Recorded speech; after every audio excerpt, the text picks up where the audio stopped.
It's time to focus on seniors with Helping Seniors TV. The television show designed to make you aware of senior issues and needs, as well as to acquaint you with the resources available to help you age in place and with dignity. Now, here's your host, Joe Steckler. I'm Joe Steckler, and welcome to Helping Seniors, the television arm of Helping Seniors of Brevard County. Our show is designed to provide you with information on how to develop your own aging and care plans. Our topic today is housing for homeless. And joining me today is Rob Cramp, Executive Director of Housing for Homeless. Welcome, Rob. Thank you. Well, Viewer, this is the first time in over 350 television shows I have ever talked about the homeless. The very first time. I am apologizing to the man sitting to my left for not even thinking about addressing this topic, because there are a large number of seniors who are homeless. And part of our effort in Brevard County is to try to unite all of our nonprofit organizations in the care of people that need help. We believe strongly in education, information, and connecting people to resources. And that's exactly why I asked you, Rob, to be on the show today, because I think there's more that the public needs to know about the homeless, instead of saying, oh, they're homeless, or don't help them, they're looking for a handout. That's the general picture. But I'm sure that you, Rob Cramp, as Executive Director of the Housing for Homeless, take a completely different outlook, don't you? Yes, absolutely, yes.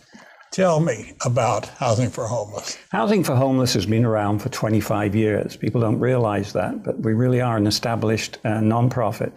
We've got 130 houses across the county, and last year we kept 700 people off the streets. We housed 700 people. At any one time, we probably have 300 homeless people in our houses. And we're very successful. We have 70%, 75% of our people transfer from those houses, if they're able, after 2 years, into permanent housing. You have a plan where you help these people get back on their feet? Right. Do you help them find jobs? We pass them on. We don't have all the resources to find the jobs ourselves, but we have a very close relationship with Career Source Brevard, and we arrange interviews for them to go there and set themselves up for jobs. So then many of them ultimately find their own housing and are able to take care of themselves. That's the idea. We get grants from HUD that will allow us to keep people for up to 2 years. We'd like to move them on quicker than that, but that's what we get the funding for. And after 2 years, and they move on. Do you find people that would tend to want to just remain in their houses? Absolutely. But this is not a rescue. We qualify our clients. We cannot accept people in unless they have some limited income, because we start off the first day. The first day is the first rung of self-sufficiency. They have to have enough money to pay their own utilities. The rent may be small, it's around a third of whatever income they have, but they have to have enough money to pay the utilities. That's the first step. I bet you that the people watching this show had no idea of what you just said. I didn't. I thought homeless meant homeless. They didn't have anything, that they were completely dependent on somebody else to take care of them. That's not true. No, absolutely not, no. Where would the people get the wherewithal to be able to pay anything? Well, quite a few of them had jobs. You know, there's been a lot of publicity about the working poor and the minimum wage. And we have many people contact us who are homeless and they have a job, but it's at a very low wage. And they just cannot find the money. Maybe they've been evicted and they have a poor rental record, and so they can't get back into rented housing again. There's all kinds of reasons why people are homeless. It's not just because they're lazy or idle. It's because bad things happen to them. I think this is going to be an extremely well-spent 26 minutes and 15 seconds. I hope so, Joe. I think so, too. And I'm going to make sure I ask you all these questions we wrote down. What do you think is the unmet need in Brevard County? I know I asked Rob if he worked with John Farrell, who is the director of the Daily Bread. Daily Bread. He said yes. What do you believe is the unmet need? How many more people do you think need the kind of help that you're talking Well, we know about? there's plenty of people. We've turned away 5 people for every person we accept into our program. We try and refer them to other agencies, but there is not a lot of housing, longer term housing. There's not a lot of shelter either. We don't have those kind of facilities. We're trying to expand now and build them, but it's tough. Who do you have on your side that helps advocate for developing more housing? Well, we are getting closer and closer as a group of nonprofits around the county. We have altogether probably over 100 nonprofits that somehow affect homelessness. We are bringing ourselves together in a group called the Brevard Homeless Coalition. This is an independent 501c3 that will be coordinating all the agencies on joint activities. For instance, Wait a minute, you're talking about building a new nonprofit? not necessarily building a new nonprofit. It's a new nonprofit, but it's to make sure that we work together more closely, because on our own, we can't treat all these homeless people, but we can introduce them to other agencies if we know what they need to do. But it wouldn't be a separate nonprofit, would it? No. So it'd be all the nonprofits working together under a coalition. Under a coalition, yes. Okay, all right, I understand that. Where would you all primarily seek? You'd have to buy houses or get houses given to you? How do you do this? Before we get to that, we have to make sure we are open to the homeless people. See, what happens today, Joe, is a homeless person approaches an agency, and the odds of them actually being able to help them on the spot is low, because they're not designed to meet their particular needs. So they refer them to another agency, and then they refer them to another agency. And it's what we call the homeless bounce. At any one time, there's dozens of homeless people wandering around the county trying to find somebody who can help them. So what we're building later this year is something we call coordinated assessment. When a client or an applicant approaches looking for housing, approaches an agency, they will be referred, all their information will be referred to a central location that will analyze the survey there with a standard survey, what their needs are, and then pass them on to another group of specialists who will decide where their housing can be. So it's like one-stop shopping for homeless people. That will bring many more homeless people into our system. Where do they start? Well, they can. Right now, it's chance that they go to the right agency. Is this what you're trying to put in place? Absolutely. Later on, whatever agency they go to around the county, they will just have that one contact, and then we'll take care of what their needs are and direct them to the right agency. Would that other agency then contact you? Well, maybe it depends. It depends whether we are the right agency for that. But they may not need housing. They may just need counseling. Maybe they need shelter. We're longer term, don't forget. We keep people for 1 year or 2 years, and if they're disabled, we can give them permanent housing. But right away, I see the basic need I see is for a central assembly point. Absolutely. So they know where to go to be vectored out to the housing or Habitat for Humanity. Absolutely. They don't have to know. You see, the challenge you have with homeless people is because they're no fixed abode, if you like. They're wandering around. They don't know where to go. When they contact us, we're the ones who have to do the centralization and then get back to them when we know where they should go. Well, that makes sense.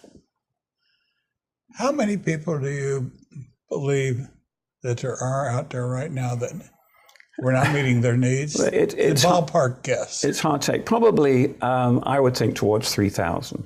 We know there are 1,600 school children registered as homeless in our school system. So if you extrapolate homeless school children? Yes. So if you extrapolate that to families, then it takes you over 2,000, and then you've got all the single homeless. So probably around 3,000, I would think. Now we do every year nationally. We do what they call a point-in-time count, where we actually go out with volunteers and count everybody, but we never get much more than about 1,000. Amazing, amazing. You know, I go over, if I cross O'Galley, go over the bridge, come up to the corner of the intersection of 1 and O'Galley, there's usually somebody there. Right. For lack of a better word, I'll say a panhandler or somebody looking for a handout. you don't know if there's somebody, if they are a person that has a real need, or if that's just their way of living. Right. I have a hard time because I feel guilty if I pass them by, and I get mad at myself if I contribute, and because I just don't know what the situation is. I don't want to give a $10 bill to a guy that's just going to go out and buy a bottle of cheap wine. How do people like the ones watching you and me sit here and talk, how do those people on the other side of that tube, how do they know what to do? How can they help? Right. They don't know. They cannot survey every panhandler or homeless person they talk to. They've just got to trust their heart. Do they want to help the situation? Maybe they can't judge. You either make a decision to donate or you don't. But how could the 540,000 people in Brevard County, how could they do a better job of appreciating housing for homeless and do something about helping you as an agency administer to the people, to these families? How can that happen? There's an easy question that they can start donating to our agency. You know, we have a website, www.housingforhomeless.org. They can donate on the website or on Facebook, and we can use that money wisely because we do background checks, we do income checks, we do all these checks on people. So the people that move into our properties are people who are ready and willing to turn their life around. So we're spending our money on the people. The donors don't have to make that decision when they give them a traffic light. When they give the money to us, we make the decisions for them and pick the right people. You use it the right way. Absolutely, yeah. Folks, I want to make a point here. Before the start of the show, I asked Rob, I said, what is your budget, Rob? He said, $1.3 million. I said, what do you use that money for? That money, folks, is used to pay the agency people, the people that do the work, and also they take money out of that, and correct me if I'm wrong, to help modernize, rehab the houses that have been given by people, been given by the county, been given by other sources. Right. They give you the house in a rundown condition. They don't give you the money to absolutely to rehab it. No. We have become by far the biggest provider through acquiring over 70 properties. Now, people have been very generous in giving us the properties and even rehabbing them for us, the county, for instance. But nobody gives us any money for actually maintaining them. In fact, we have a clause in our contracts. We're not allowed to sell these for 20 years, and we've got to maintain them for the next 20 years. We don't get the funds from that. Have you ever thought about going to the builders and asking the builders for help? We do that, and we get some very generous offers. We get donations from Home Depot regularly of building materials. I know Right. Home Depot does. Right. How about the builders themselves? We have a large number of builders. Has they ever thought about getting the builders? Funny you should ask that. We are planning that just this probably in the next 3 months. Well, I'll tell you, I'll make you an open offer on this TV show. I'm the president of Helping Seniors of Brevard County. I'm sure our board would support helping you in some way. I'm not sure yet, but we can certainly do it by putting you on our television shows, getting you on a television network, getting you on our radio shows, getting you in our printed media, so that more people become aware. That's one of the biggest problems. Right. That's why we started Helping Seniors, because we firmly believed that many people did not know about the many good organizations in Brevard County that can help people. Now, I'm not talking about the organizations that get $1 million and they spend $500,000 in staff and overhead. That's not what I'm talking about. I'm talking about the ones that get $1 million, pay their staff a reasonable living wage, and use that money that they get to help take care of the personnel that they're supposed to be taking care of. And I know that's what Housing for Homeless does. I know a little bit more than I did when I first met you, because I talked to John Farrell, who is a very good friend of mine, and he's a director for Daily Bread. Daily Bread. There's just a lot we need to know about how to help people. And I think just by listening to what you've said so far, I'm starting to change some of my own mindset about what is being done and what's not being done for people of low income. I had another person on a recent TV show, and he said, essentially said, don't knock something until you try to see if it works or not. Housing for homeless is important. And I think it's important because I hate to give $1 to a charity that I don't know what they're going to use the money for. Right. We have so many charities calling us for our dollars, and most of that money on those callers lists is going to pay the people to conduct the telethon, not going to the people. Absolutely. And I don't believe in parties that may create some income or running a 5K. In fact, this year, we're going to be instituting a program called Sponsor a Family. And what we're proposing there is, as I said to you, we need a certain amount of income to be able to just pay the expenses on the properties we have, because we don't get any outside funding for that. That costs us maybe $300-400 a month, say, to run a house. Our clients probably can only afford $200. So what we're going out to donors and saying, bridge the gap, pay us the difference, donate to us the difference between what the client can pay and what we need just to break even, not to make any money, but just to break even on the maintenance of our properties. Maybe do it for a year. Maybe it's $1,000 maybe. That means you're sponsoring that family. Thanks to you, that $1,000 is going to keep that family in that house. Our administration is only 5%, so it's not going to administration. Yeah. I remember, you say your overhead is 5%? Mm-hmm. That's certainly reasonable. When I know some are operating at 45%. Absolutely. With my tax dollar. Right. And I don't like that. Right.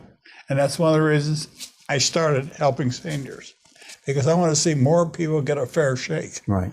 I'm enjoying the show. I really enjoy what you're telling me. Good. Because I'm learning the same as our viewers are learning. Right. Daily bread is, I've had so many mixed thoughts, and it goes, Rob, it goes back to the people standing on O'Galley, people going to Daily Bread. I guess what a lot of potential donors would like to know is what kind of effort do the nonprofits that we would give our money to, what kind of effort do they make towards stabilizing that family and getting that family in a position where they can take care of themselves? Because I sense that's a lot of what you get and what you're trying to help. Absolutely. It isn't just a question of quantity, Joe, building more houses. It's also a question of quality. What is the quality of care that we provide for our clients while they're in our properties? And that depends, again, on money, how much money. And because we don't get funding for the houses we're in, we have to take the money that we do get from HUD and spread it over more houses, so we don't always have the number of case managers that we would like to provide the quality of care we would like. So we're constantly looking for more income that we can, put more into its quality rather than quantity. When I went down to the Melbourne City Council and made my plea for assistance for helping seniors, you were there for Housing for Homeless. Right. I listened to you talk. It was my opinion that night that you could have said a heck of a lot more about what the need really is and what's not being done, now that I know more about what is not being done. Right. Does Melbourne, Palm Bay, the other local municipalities, do they support you? Oh, absolutely, yes. Yes. No complaints about the support that our cities give us. I was going to say, because if they don't, then I would go down to the city council and say something. I'm serious. No, I really am. They're very good people, and we have good relationships with all the cities, and we work very closely together. It's interesting. Do you have to prove that these people that you help are low income? No, because in most cases, as I said at the beginning, they are paying their own utilities. So they have a relationship with the city through the utilities department. But quite often, if the utilities department, if they're having a problem with their bills, the cities may contact us and we may work with them to try and help whatever difficulties they're having. Do you work with the churches, Habitat for Humanity? Absolutely, yes. Habitat for Humanity would be a success for us if we could take one of our clients would, and I think one of our clients last year moved into a Habitat for Humanity house. So you do work with Habitat for Humanity? Oh, absolutely, yeah. And we work with many of the faith-based groups. What do you think you could do more of, or do all of us could do a better job to publicize the needs of housing for homeless? How could we improve? And I don't know what we're not doing, because I'm just starting to look into it, but I'm going to look into it more, because we have an advocacy group. We started an advocacy group for seniors. I think you need to be a part of that advocacy group. Absolutely. I really do, because the only way that we're going to make a situation right in Brevard County, we advertise as being the 24th oldest county in the United States of America in terms of the number of people over the age of 65. Could you offer me just a sort of a ballpark number on the number of people that you think housing for homeless assists that might be over 65? Yeah, in fact, we have right now in our properties, we have around 40 seniors. Out of the 300 there, we have 40 of them are seniors. 40 seniors. Yes, and you know the senior homeless population nationally is growing. Right now, it's around 50,000. They say by 2020 it'll be up a third. By 2050, you're going to have twice. You're going to have 100,000 homeless seniors in this country by 2050. So it's a growing, absolutely. And what's interesting is the average age of the homeless people is moving up. It's gone up by 15 years in the last 20 years. What is the average age of all? It used to be around 35. Now it's closer to 50. Getting close to the AARP designation for a senior citizen. Absolutely. Do you find, when you have these people come in, do you find people that are veterans that are homeless? Oh, absolutely. We have altogether about 25% of our clients are veterans.